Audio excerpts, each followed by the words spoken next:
would never do that. I learned at the feet of Nelson Mandela, and we intend to proceed with the implementation of our constitutional architecture.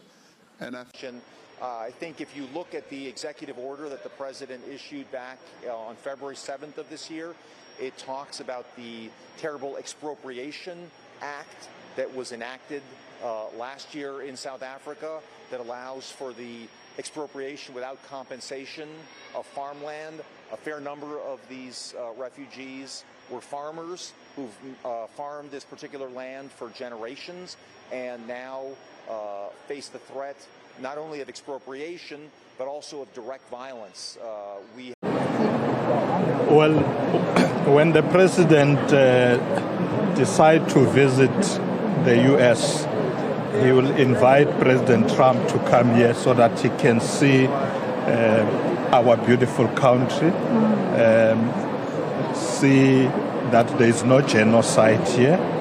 We are beautiful, happy people, black and white, working, living together. So I hope he will accept the invitation to come, because I think he's being lied to. There's no genocide. Thank you very much, ladies and gentlemen. We had a chance to speak to them about many of these folks have experience with threatening invasions of their homes, their farms, and a real lack of interest or success of the government in doing anything about this situation, as well, obviously, as several very vociferous South African politicians repeating things like kill the Boer, kill the Afrikaner, and these people have been living under a shadow of violence and terror for some time now.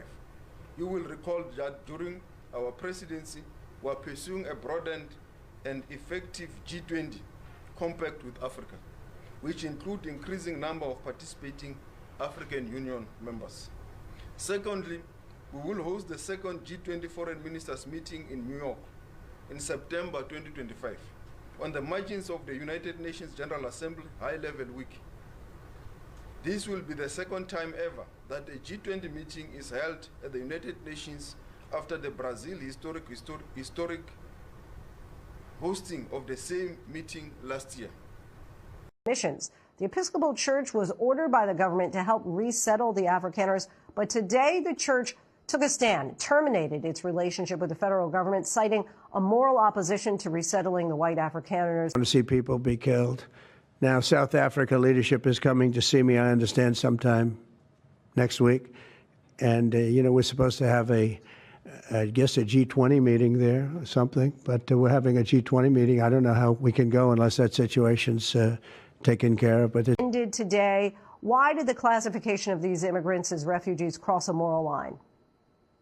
Well, the reality is we can't be ourselves in the Episcopal Church and take the step of resettling white Afrikaners from South Africa. Our church has a long commitment to racial justice and reconciliation, and we have historic ties with the Anglican Church of South Africa. Desmond Tutu is a part of been a partner was a partner in this work for us.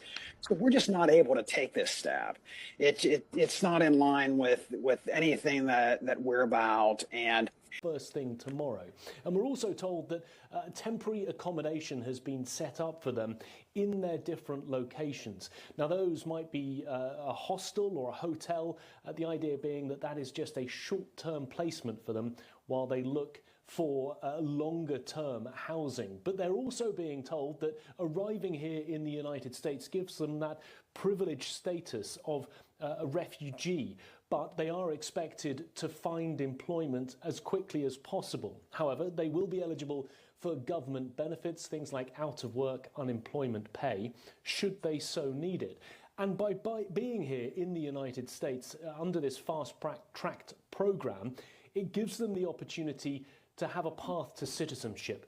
Further down the line, they will be able to become US citizens if they so chose. So it is something that the Trump administration wanted to make happen, and they have done very, very quickly, because normally these type of relocation programs for people in other countries around the world would take somewhere in the region of 18 months to 24 months, Donald Trump and the Trump administration have put this all together in just a matter of weeks, flying these 49 people here to the US, but also saying that this will be the first of what they expect to be many other trips from South Africa to the United States with other white farmers over the coming weeks and months.